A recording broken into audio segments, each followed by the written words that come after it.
Salam bisa, bincang sehat. Bersama saya Nabila Karisti, senang sekali pemirsa bisa berjumpa dengan Anda semua.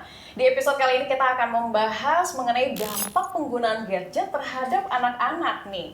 Seperti kita ketahui ya pemirsa, di era digitalisasi ini, penggunaan gadget itu begitu masif ya, terutama di kalangan anak-anak nih. Misalnya digunakan untuk belajar, bahkan bermain game. Nah, nanti kita akan mengulas ya, dampak negatifnya ini seperti apa. Tapi sebelum itu, kita akan saksikan dulu tayangan video yang satu ini.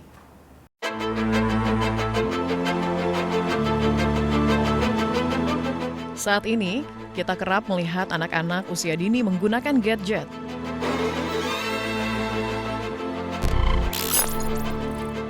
Bahkan usia yang seharusnya belum boleh mengenal gadget telah piawai memainkannya.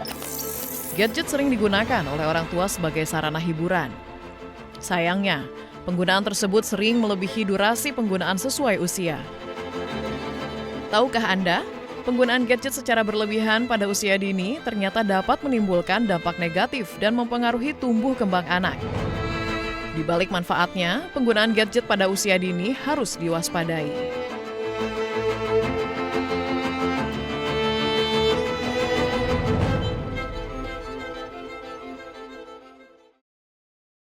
Kita kembali lagi di Bincang Sehat pemirsa. Saat ini saya sudah bersama dengan Dr. Julian Raymond Irwan, spesialis kedokteran jiwa Rumah Sakit Hermina Bitung. Bagaimana kabarnya dokter? Halo Mbak Nabila, kabar saya baik. Gimana dengan Mbak Nabila? Alhamdulillah, luar biasa. Saya juga baik, dokter. Sebelumnya terima kasih ya dok ya, berkenan untuk meluangkan waktu di hari ini ya dokter ya. Nah ini kita pengen tahu nih dok, tadi kan kita sudah menyaksikan fenomena penggunaan gadget nih dok terhadap anak-anak sendiri. Nah kira-kira dari studi kasus yang ada begitu dok, berapa umur termuda nih dok anak-anak yang sudah menggunakan gadget?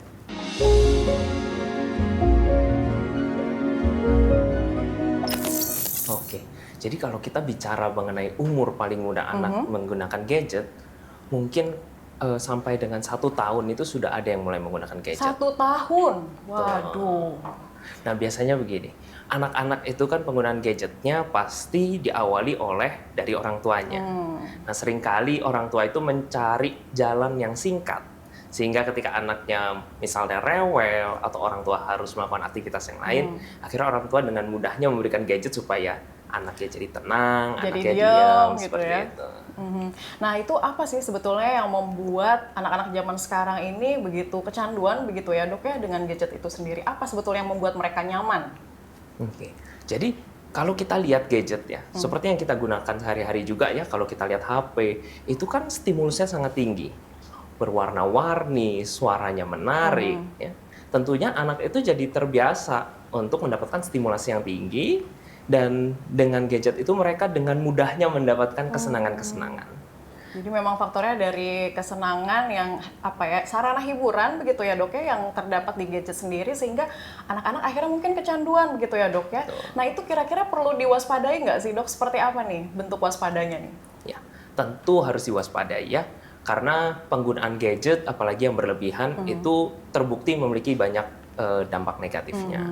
Maka ada beberapa panduan yang mengatakan bahwa anak yang di bawah usia 2 tahun itu sebaiknya tidak menggunakan gadget sama sekali dan boleh mulai menggunakan gadget sampai dengan 1 jam ketika dia berusia 2 sampai dengan 5 tahun dan di atas itu maksimal sampai dengan 2 jam di luar dari kegiatan sekolah misalnya ya. Dan untuk dampak negatifnya sendiri tadi dokter sempat spill nih. Nah kira-kira seperti apa nih dok? Ya, beberapa anak apabila mereka mendapatkan paparan gadget yang terlalu dini, itu bisa terjadi gangguan dari sisi tumbuh kembang. Misalnya, anak menjadi sulit untuk fokus karena dia terbiasa dengan stimulus yang tinggi. Kemudian anak emosinya juga bisa terganggu. Salah satu gambarannya misalnya ketika anak itu dicoba untuk dihentikan gadgetnya, kemudian anak jadi tantrum, emosinya meledak-ledak. Ya. Kemudian pada usia-usia yang lebih besar, misalnya di usia-usia sekolah, penggunaan gadget yang berlebihan itu bisa mengganggu fungsi akademik mereka juga. Nah ini mungkin dokter juga bisa menyarankan juga kepada orang tuanya bagaimana nih bentuk waspadanya terhadap anak-anak mereka gitu dok. Baik, oke. Mungkin sedikit saya ulas bahwa dari tadi mungkin kita banyak ya berbicara kalau gadget tuh punya dampak yang negatif, tapi sebenarnya gadget pun ada dampak yang positif. tentunya dia akan lebih mudah masuk ke dalam era global ya, di mana Betul. semua orang harus menggunakan gadget. Mungkin anak-anak zaman sekarang tuh bahasanya lebih tech savvy gitu. Oh, Mereka ya. ngerti dengan teknologi.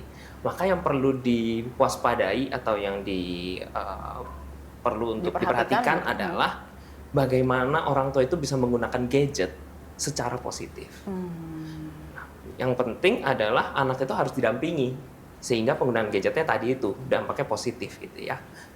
Kemudian apa yang harus diwaspadai? Tentunya ketika anak itu sudah tidak bisa lepas dari gadget atau misalnya setiap harinya jam yang dibutuhkan untuk menggunakan gadget itu selalu meningkat. Betul. Dan ketika misalnya gadgetnya itu harus diambil, anak menunjukkan emosi yang berlebihan, maka orang tua sudah mulai harus waspada. Tadi juga kalau mungkin bisa kita ulas lebih dalam mengenai kecanduan atau adiktif ya yang terdapat pada gadget sendiri. Mungkin dokter bisa menjelaskannya seperti apa nih, Dok? Mungkin kalau gejala-gejala adiksinya itu ya sama seperti tadi yang saya bicarakan. Jadi kalau kita bicara adiksi, maka pertama yang ada itu biasanya sifatnya adalah toleransi.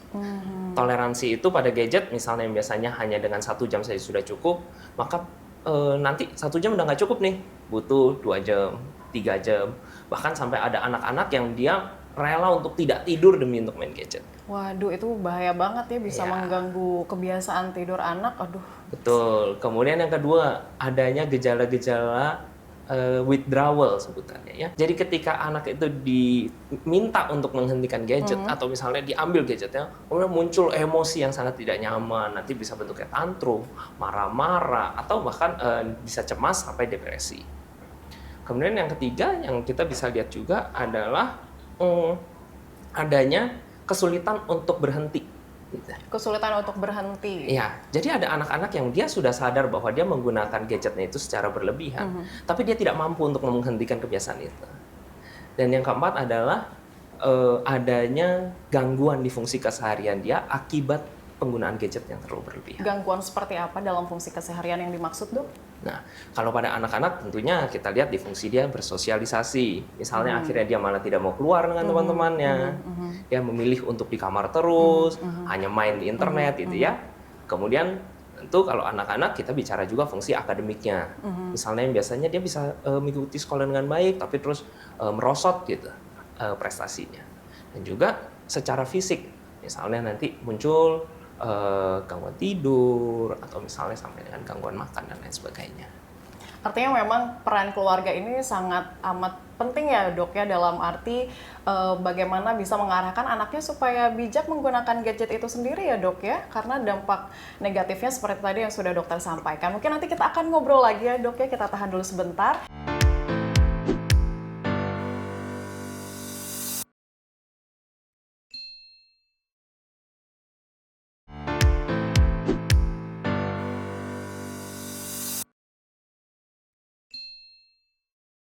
Anda masih bersama Bincang Sehat, masih bersama dengan Dr. Julian Raymond Irwen, spesialis kedokteran jiwa, Rumah Sakit Hermina Bitung. Dokter, kita lanjutkan kembali. Tadi dokter sempat mengulas dampak negatif ya dari penggunaan gadget terhadap anak-anak, lalu juga ada gejala-gejala adiktif nih yang bisa menyerang pada anak ketika anak memang sudah kecanduan begitu ya dengan gadget.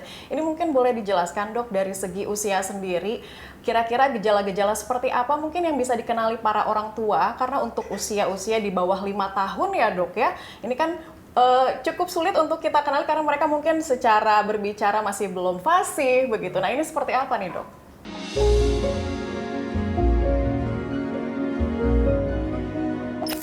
Ketika adiksi gadget itu atau penggunaan gadget yang berlebihan itu terjadinya pada anak-anak usianya di bawah 5 tahun, maka yang kita harus perhatikan adalah dari tumbuh kembangnya. Karena sampai dengan usia 5 tahun, anak itu adalah fase perkembangan yang paling cepat. Pada beberapa kasus yang paling sering tampak adalah pertamanya adalah kesulitan untuk fokus. Jadi anak tuh kalau dipanggil tuh kurang responsif ya, karena dia terbiasa dengan gadget. Yang kedua, sering terjadi speech delay, keterlambatan berbicara. Oh, baik. Ya, karena apa? Karena tadi itu fokusnya dia memburuk, sedangkan untuk belajar anak butuh fokus. Sehingga akhirnya untuk dia mampu belajar bicara dan lain sebagainya itu bisa terpengaruh. Kemudian fungsi dari motoriknya juga kita bisa lihat. Ketika anak dia fokus hanya dengan gadget, dia akan hanya kebanyakan duduk, nonton gitu ya. Biasanya nanti akan ada keterlambatan atau gangguan di motorik kasar ataupun motorik halusnya.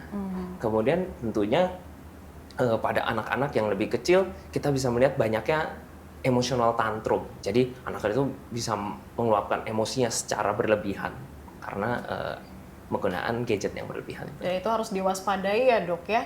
Apa mungkin misalnya ada faktor berpengaruh terhadap penyakit lain, misalnya anaknya tiba-tiba sakit kepala, apa pusing karena seiring dengan masifnya pengaruh gadget tadi, misalnya mereka mengeluhkan kepada orang tuanya, atau misalnya sering nangis mungkin, seperti apa nih dok? Ya. Kalau untuk keluhan-keluhan yang lebih banyak mungkin pada anak-anak yang usianya sudah lebih besar ya. Biasanya berkaitan dengan nanti pola tidurnya terganggu, pola keseharian dia, pola hidup sehatnya juga terganggu, yang akhirnya juga akan bisa menimbulkan keluhan-keluhan fisik. Dan juga ada salah satu studi yang mengatakan resiko obesitasnya juga bisa meningkat pada anak-anak yang kecanduan. Justru bisa terjadi obesitas juga ya terhadap anaknya. Tadi berbicara mengenai pola tidurnya sendiri, baiknya ini jam tidur anak-anak ini seperti apa, dan ketika kita bisa tahu, ternyata gejala adiktifnya udah menyerang nih sama anak kita misalnya karena dia tidurnya udah lebih di atas jam berapa begitu. Nah itu seperti apa dok? Oke, jadi kalau kita bicara jam tidur, maka ada jam tidur yang direkomendasikan untuk anak berdasarkan usianya ya. Biasanya untuk anak-anak di bawah usia 5 tahun itu rekomendasinya masih sekitar 11 sampai dengan 12 jam per harinya. Seiring dengan dia dewasa, biasa jumlah tidur itu akan berkurangnya setiap harinya. Di usia-usia remaja yang direkomendasikan masih sekitar 8,5 sampai dengan 9,5 jam. Jadi itu durasi yang kita harus lihat, apakah durasi tidur kesehariannya cukup mencukupi sesuai dengan standar itu atau tidak. Itu yang pertama. Yang kedua yang kita harus perhatikan juga adalah polanya. Jadi anak itu seharusnya setiap hari memiliki jam tidur dan jam bangun itu yang relatif sama. Paling ya plus minus setengah sampai dengan 1 jam. Gitu. Sehingga misalnya anak itu sudah kebiasaannya tidur jam 9 dan bangun jam 6 gitu ya. Maka harus dilihat tuh apakah tiap hari pola itu bisa tetap diikuti. Kalau sampai pola itu bisa bergeser, apalagi bergeser karena misalnya anak sudah malam disuruh main game nggak bisa berhenti gitu ya, atau misalnya dia main gadget terus sampai dia lupa waktu, nah itu sudah menjadi salah satu warning bahwa mungkin gadget ini sudah mulai mempengaruhi tidur anak. Nah, dampak negatifnya seperti apa nih dok bila hal itu dilanggar begitu ya, misalnya anak-anak karena begitu kecanduan sampai akhirnya kebiasaan tidurnya jadi ngolor begitu dan akhirnya tidak teratur gitu, gimana nih dok? Fungsi tidur itu sangat krusial ya bagi kita manusia. Karena justru di tidur itu semua proses perbaikan sel, kemudian ada begitu banyak hormon terkait dengan pertumbuhan dan perkembangan pada anak itu justru dia paling tinggi ketika anak itu tidur. Maka kalau sampai tidurnya terganggu, tentu akan ada banyak tuh dampaknya.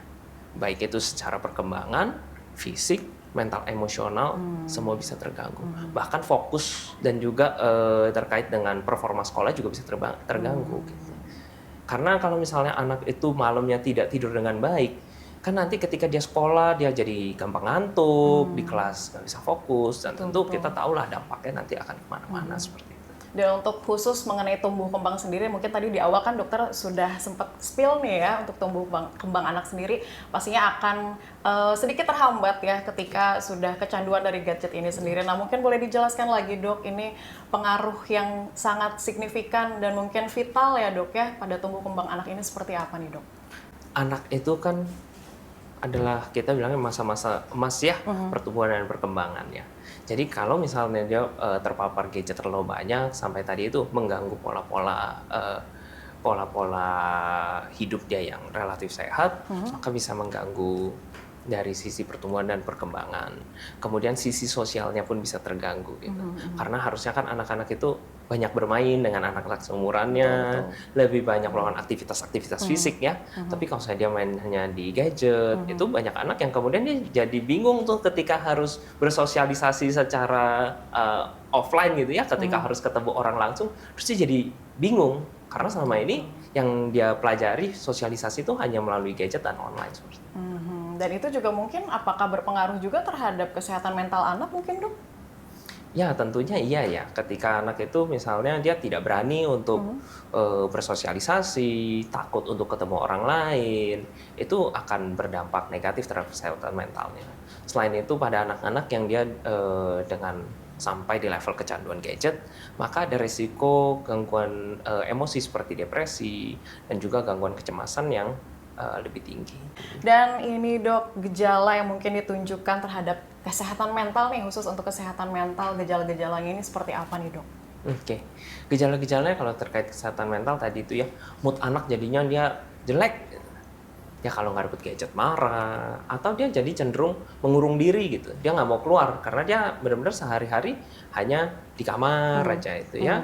Kemudian karena dia jarang keluar, kemudian ketika dia harus keluar, jadi cemas, dia jadi takut untuk bertemu dengan orang lain. Itu dari sisi emosinya. Kemudian dari sisi pikirannya dia tuh jadi terpreokupasi gitu. Jadi dia pikirannya tuh maunya gadget aja. Dia tuh rasanya nggak tenang. Kalau dia nggak pegang gadget, terus dia cemas. Dia rasanya kalau gadgetnya nggak deket dia tuh dia takut gitu, rasanya nggak nyaman. Ya. Kemudian tentu dari perilaku tadi itu, jadi lebih gampang marah, kemudian sulit untuk bisa fokus, secara akademik untuk belajar dia juga jadi tidak fokus, karena pikirannya hanya maunya main dan gadget gitu. Apa lantas yang perlu dilakukan oleh para orang tua ketika anak-anak sudah memang terlihat ya gejala kesehatan mentalnya terganggu gitu? Pendekatan seperti apa ini yang bisa dilakukan oleh para orang tuanya sendiri dok? Oke, kalau dia masih belum sangat berat ya, misalnya gejalanya masih cukup ringan, maka yang bisa dilakukan orang tua adalah orang tua membantu anak untuk bisa lepas dari kebiasaan gadgetnya itu. Kemudian orang tua bisa membantu untuk anak itu bisa tidur dengan lebih baik. Jadi dibantu, misalnya kalau sudah malam, sudah ada kesepakatan di keluarga juga, misalnya jam 8 sudah ya semua gadget sudah stop. Dan itu juga orang tua harus menjadi model gitu. Tidak bisa orang tua hanya menyuruh anak untuk berhenti menggunakan gadget, tapi orang tuanya masih gadgetan terus, itu kan sangat menggoda ya anak. Jadi orang tua juga harus jadi role model. Dan orang tua, ketika orang tua meminta anak untuk tidak bermain gadget dan tidak menggunakan gadget, maka konsekuensinya adalah orang tua harus memberikan aktivitas lain. Gitu. Jadi tidak bisa hanya, kamu jangan main gadget ya, tapi terus anaknya bingung kan. Terus aku suruh ngapain gitu. Maka orang tua harus bantu tuh untuk punya aktivitas yang lain. Misalnya, yuk main ke taman bareng gitu ya. Atau ada aktivitas-aktivitas lain yang memang disupport oleh orang tua. Positif untuk dilakukan, dan mungkin juga lebih baiknya aktivitas yang fisik begitu ya, yang bisa berbaur dengan lingkungan sosialnya begitu ya dok ya. Nah untuk dampak jangka panjangnya sendiri, ini kan mungkin sedari dini anak-anak sudah terbiasa dengan menonton tayangan hiburan atau bermain game gitu ya di gadget sendiri. Kemudian berlanjut sampai remaja, ini dampak jangka panjangnya akan seperti apa ini dok? Ya. Nah untuk dampak jangka panjang, tadi ketika anak di masa-masa emasnya itu tidak bisa bertumbuh dan berkembang secara optimal, tentunya nanti akan banyak ya gangguan di yang kedepannya. Tadi itu misalnya dia bisa secara sosialnya bisa terganggu, nanti akhirnya bisa dibayangkan ketika dia harus sekolah di level perguruan tinggi atau sampai harus bekerja, maka orang itu jadi akan kesulitan tuh untuk bisa bekerja sama dengan orang lain. Kemudian tadi terkait dengan disregulasi emosi gitu. Seorang yang sulit untuk mengelola emosinya tentu nanti akan terganggu juga tuh di fungsi kesehariannya. Mungkin dia tidak bisa bekerja sesuai dengan potensi maksimalnya, seperti itu. Dan juga tentunya kalau dari kecil perilaku dia itu cenderung misalnya hanya fokus dengan apa yang dia mau gitu ya, tidak pernah terlatih untuk melakukan hal-hal yang lain. Nantinya skill dia itu akan sangat terbatas. Skillnya akan sangat terbatas, dan itu akan terbawa sampai remaja nanti, bahkan hingga dewasa begitu ya dok ya. Nah kita tahan sebentar ya dokter, karena kita akan menyaksikan dulu tayangan video seputar dampak kesehatan fisik terhadap anak yang sering menggunakan gadget. Ini dia informasinya.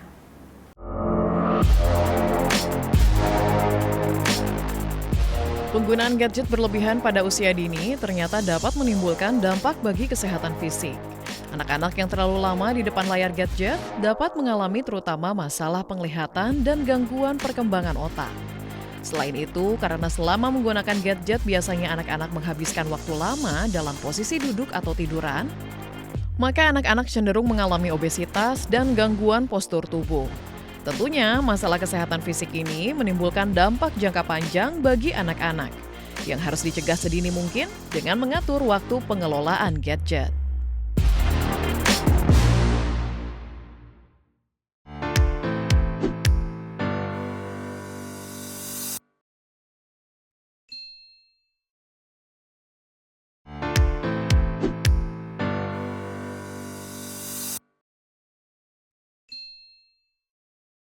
Masih bersama Bincang Sehat, dan tadi pemirsa kita sudah menyaksikan ya video mengenai dampak terhadap kesehatan fisik nih bagi anak-anak yang kecanduan dengan gadget. Nah, kali ini kita masih akan membahasnya secara mendalam, tapi ini kita kembali lagi ya ke kesehatan mental terhadap anak karena memang begitu berperan penting begitu ya kesehatan mental. Masih bersama dengan Dr.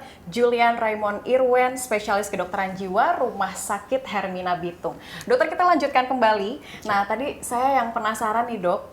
Proses perjalanan dari kecanduan gadget hingga anak mengalami depresi ini seperti apa, Dok?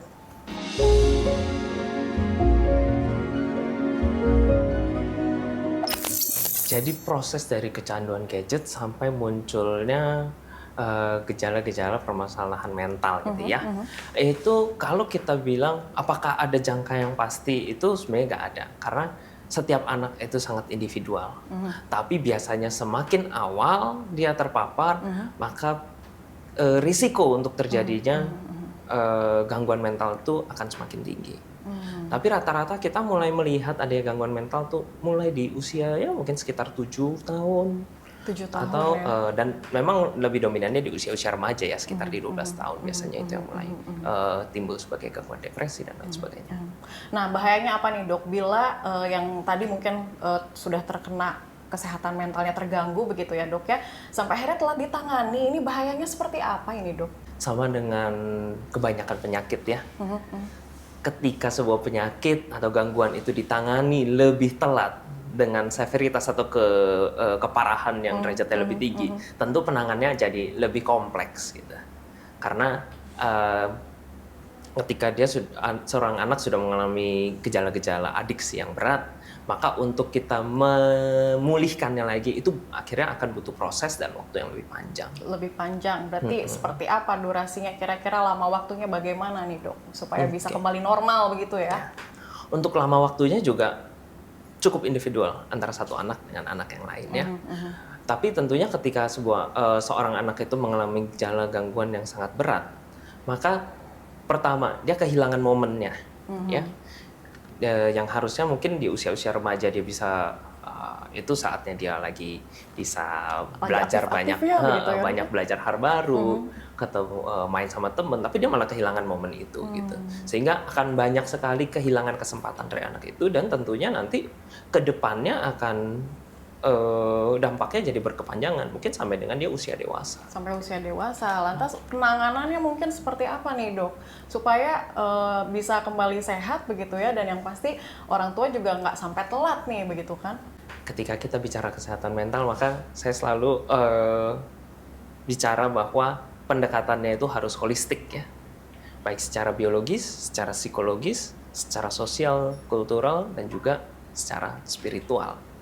Kalau secara biologis, maka kita bisa melakukan intervensi-intervensi, misalnya dengan penggunaan obat dan lain sebagainya untuk mengurangi gejala-gejala adiksinya ya. Atau misalnya juga ada yang menggunakan intervensi magnetik seperti itu. Kemudian secara psikologis, maka anak itu juga harus dilatih ketahanan mentalnya. Bagaimana dia bisa belajar untuk menghadapi rasa-rasa yang nggak nyaman ketika tadi itu ketika dia nggak ada gadget kan, dia mulai ngerasakan perasaan-perasaan cemas, sedih, marah dan lain sebagainya. Anak itu harus belajar bagaimana untuk menghadapi perasaan-perasaan yang gak nyaman itu ya. Kemudian secara sosial tentunya orang tua dan keluarga berperan sangat penting di sana ya. Orang tua harus bisa menjadi role model.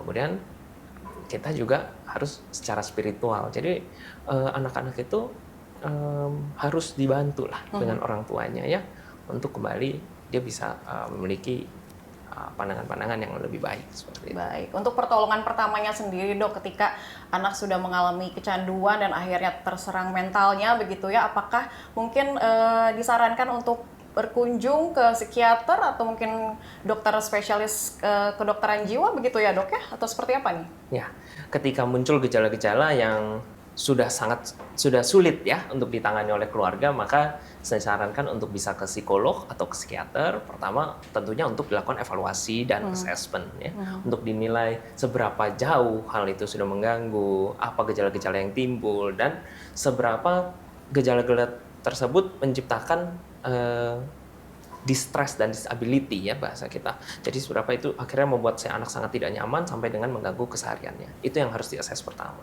Kemudian dari sana baru bisa disusun rencana-rencana penanganan yang lebih lanjut. Ada tidak dok dari kasus-kasus yang ada begitu ya, anak-anak ini harus mengonsumsi obat antidepresan nih, saking misalnya tingkat kecanduannya tinggi atau mungkin kesehatan mentalnya sangat-sangat terganggu, ini bagaimana nih dok? Ya, ketika akhirnya penggunaan gadget ataupun adiksi gadget itu sampai menimbulkan gejala-gejala klinis gangguan depresi ataupun gangguan cemas, tentunya bisa ada sampai dengan anak-anak yang harus kita bantu untuk diberikan obat-obatan. Itu seberapa rutin mereka harus mengonsumsi itu? Ya, kalau untuk obat-obatan itu biasanya penggunaannya itu sekitar 3 bulan, 6 bulan, atau bisa lebih, sangat tergantung dari kondisi si anak itu sendiri sih. Dan itu harus dikonsumsi setiap hari atau bagaimana dok? Iya, biasanya untuk obat-obatan itu harus dikonsumsi ya sesuai dengan anjurannya, biasa setiap hari, ada yang tergantung jenis obatnya. Oke, nah itu batasnya tadi sampai sekitar 6 bulanan bergantung dari kondisi individunya begitu ya dokter ya. Dan bila tidak mengonsumsi obat itu apa yang akan terjadi biasanya dok? Ya, kalau memang seorang itu sudah mengalami gangguan ya, seperti gangguan tadi, gangguan depresi dan cemas, biasanya obat-obatan itu akan membantu mereka untuk memiliki mood yang lebih baik, kemudian mengurangi gejala-gejala cemasnya. Jadi obat-obatan itu fungsinya untuk membantu supaya seorang itu tidak kemudian sangat terganggu dari gejala-gejalanya.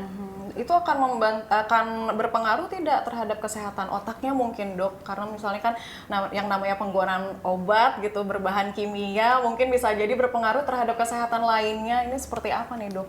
Oke, tentunya kalau kita para dokter kesehatan kedokteran jiwa ya memberikan obat-obatan, tentu kita semua sudah menilai resiko dan keuntungannya. Dan sebenarnya tidak perlu takut untuk mengkonsumsi obat-obatan itu karena selalu diberikan dalam dosis yang kami pastikan aman ya. Dan untuk jangka panjangnya merusak otak dan semuanya itu tidak seperti itu. Tapi jadi obat-obatan itu relatif aman. Oke, relatif aman asal penggunaannya sesuai dengan anjuran dokter ya, begitu ya. Nah, terakhir ini dok, sebelum kita menutup ya bincang sehat hari ini, kira-kira komitmen yang diperlukan peran dari keluarga sendiri itu seberapa besar nih dok, supaya pola hidup sehat anak dan pola kebiasaan anak ya dalam menggunakan gadget dan mungkin pembentukan karakter anak sendiri ini tidak terganggu gitu karena ada gadget ini. Ini seperti apa nih dok? Tentunya kalau kita lihat ya di Indonesia secara kultural kita masih sangat komunal, jadi anak itu kan satu rumah kadang nggak cuma sama ayah ibu ya, bisa sama nenek, nanti kemudian ada ART dan lain sebagainya. Maka harus ada sebuah komitmen bersama tentang bagaimana penggunaan gadget itu, sehingga anak itu memiliki role model itu yang ideal, karena pembentukan karakter, pembentukan kebiasaan dan lain sebagainya itu tentunya dimulai dari rumah. Maka kalau satu rumah itu semua bisa berkomitmen untuk benar-benar semuanya berusaha menciptakan suasana yang sebaik mungkin, yang bisa memberikan anak itu ruang untuk bertumbuh dan berkembang secara maksimal, maka di sana risiko untuk terjadi gangguan dan lain sebagainya itu akan menjadi sangat minimal. Jadi memang peran keluarga untuk membentuk pola ideal ya dalam tumbuh kembang anak, terutama supaya tidak kecanduan gadget tadi memang diperlukan begitu ya dokter, supaya tumbuh kembang anak maksimal dan anak juga bisa bertumbuh menjadi sumber daya manusia yang cerdas dan akhirnya bisa menggapai Indonesia Emas 2045 begitu ya dokter ya. Terima kasih banyak Dr. Julian Raymond Irwan, spesialis kedokteran jiwa dari Rumah Sakit Hermina Bitung. Dan demikian pemirsa bincang-bincang kita. Tadi kita sudah membahas ya mengenai bagaimana dampak penggunaan gadget terhadap anak-anak dan juga edukasi ya dari dokter supaya anak-anak tidak kecanduan lagi nih terhadap gadgetnya. Demikian pemirsa, dan saya Nabila Karisti pamit undur diri. Pemirsa juga bisa menyaksikan tayangan program ini di UCTV setiap hari Jumat pukul 9 pagi waktu Indonesia Barat, serta ada di website kami ya di antaranews.com/video dan kanal YouTube Antara TV Indonesia. Saya Nabila Karisti pamit, sampai jumpa.